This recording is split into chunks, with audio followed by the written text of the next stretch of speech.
Nisrine, bonjour. Bonjour Laila Souad. Alors, tout d'abord, nous aimerions que vous nous racontiez un petit peu l'esprit et l'âme de ce musée. Alors, le musée est une institution culturelle qui s'est donnée pour mission de diffuser et de mettre en valeur le patrimoine hydraulique marocain comme un référent de la bonne gestion de l'eau, qui est un enjeu majeur du développement durable au niveau mondial. Nous ambitionnons également la valorisation des patrimoines du royaume et la préservation de la mémoire. Alors le musée a ouvert ses portes au grand public le 2 mai 2017. Ce musée a pour vocation d'être un lieu novateur et attrayant pour le grand public.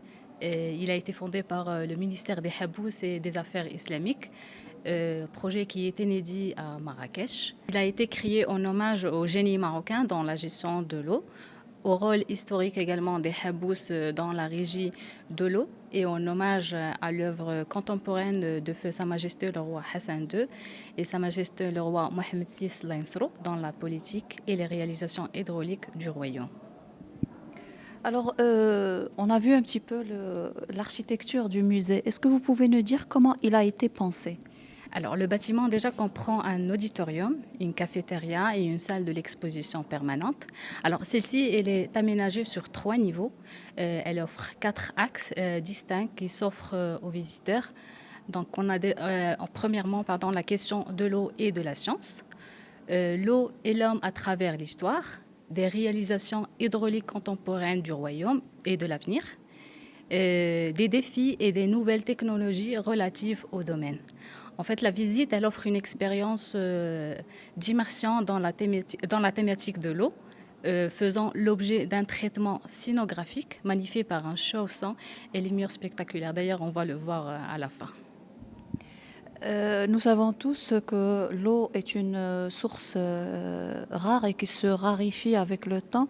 À travers l'expérience qu'offre le musée, comment cette rareté a été gérée par le Maroc à travers l'histoire?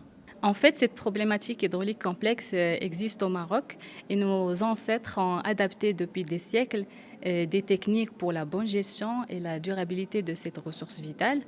On a tout d'abord la technique des khtara, qui sont des véritables aqueducs souterrains. Cette technique de drainage des eaux souterraines a joué à travers l'histoire un rôle primordial.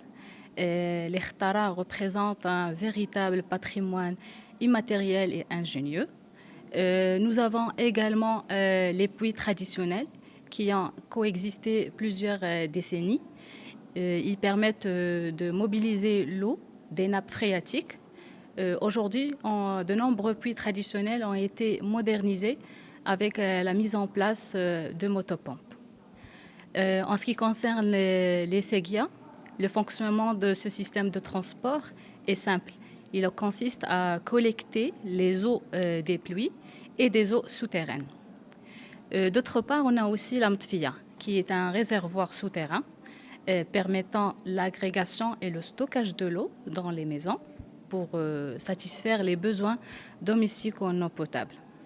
On a aussi la technique de la naoura, qui est une technique hydraulique ancestrale, dont l'objectif principal est de transporter l'eau des rivières de bas en haut vers la terre agricole avoisinante. Donc, le Maroc, en fait, a mis l'eau au centre de son équation de développement, notamment à travers la politique des barrages, qui a permis de doter le pays d'importantes infrastructures hydrauliques, bien sûr, de répondre aux besoins des centres urbains en eau potable et en énergie, ainsi que des usines de dessalement et d'épuration des eaux usées. Et grâce aux politiques de la stratégie nationale de l'eau et la pénétration de la technologie dans le monde rural, de nombreux projets de la petite hydraulique seront possibles. Ils seront garants d'un développement écologique et socio-économique durable. Exactement. Donc, on constate que le Marocain et le Maroc ont toujours trouvé des solutions pour améliorer la gestion de l'eau à travers Effectivement. l'histoire. Et c'est ce que vous présentez dans ce musée ouvert depuis De 2000. 2017. Voilà. Si on vous demande de nous faire un petit bilan des activités du musée, et notamment en cette période de pandémie, et là, la reprise un petit peu, les visites qui commencent à reprendre. Et tout. En 2019, nous avons reçu 37 000 visiteurs marocains et étrangers de plus de 22 nationalités. Également, 1100 élèves et étudiants ont visité le musée chaque mois. On a accueilli également dans notre salle polyvalente plus de 50 événements, type conférences, forums, concerts et autres festivités ouvertes au grand public. Alors 2020 était une année perdue à cause de la pandémie au niveau mondial, comme toute entreprise et toute industrie.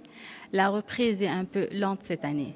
Donc cette reprise a été programmée conformément aux mesures sanitaires de précaution en vigueur.